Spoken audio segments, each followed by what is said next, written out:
and I didn't expect this in the middle of this book, is you talking about how you were an expert witness at the George Floyd civil case. How was that in the middle of all the chaos that's going on? The world has shut down, but we've kind of opened up so that people can protest. And there are very strong feelings in a whole lot of different directions on a whole lot of subjects. And you're sort of there at the epicenter of it, all of it. Yeah, it is kind of, here's another funny thing. I don't want to keep hammering on this, but Jenna actually wasn't sure she wanted to keep that chapter in. She didn't think it flowed. She didn't think it fit, and she didn't think it was relevant.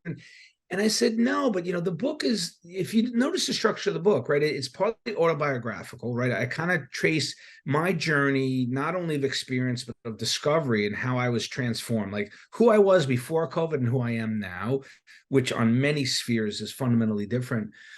But it's everything that happened to me. And she just didn't think it was relevant to ivermectin's story. But in the end, I think it is the correct chapter to put in. But your question, right?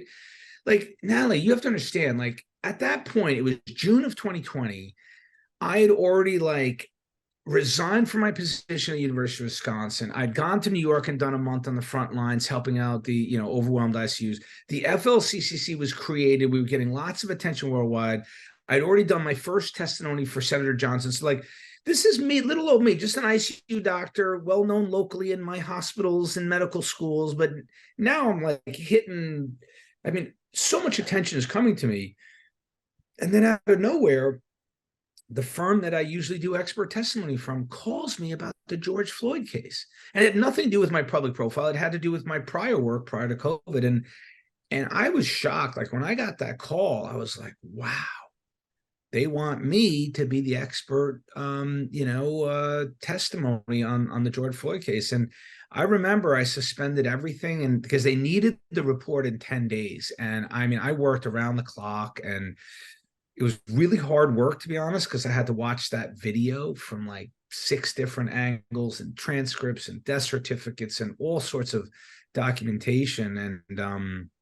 But yeah, I produced a testimony and my opinion, my medical professional opinion, and I was pretty proud of the work. And I had one thing to do, which was to be objective and look at all the evidence and give my interpretation and opinion, and I did that. And I will tell you though, Natalie, the weird thing about it, I think another reason why there was maybe some hesitance to George Floyd is there's been a couple of times where I've mentioned in public or even written on my Substack that I was the expert pulmonologist on the George Floyd case.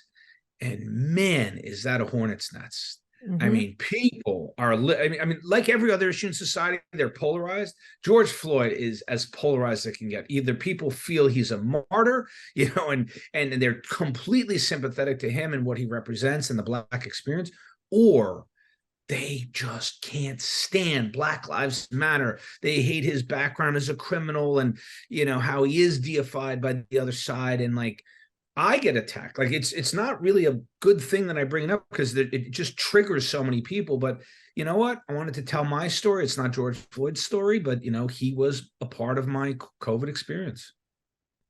And talking about censorship, this interview is only going to be available on Rumble. There'll be a tiny little teaser on YouTube, but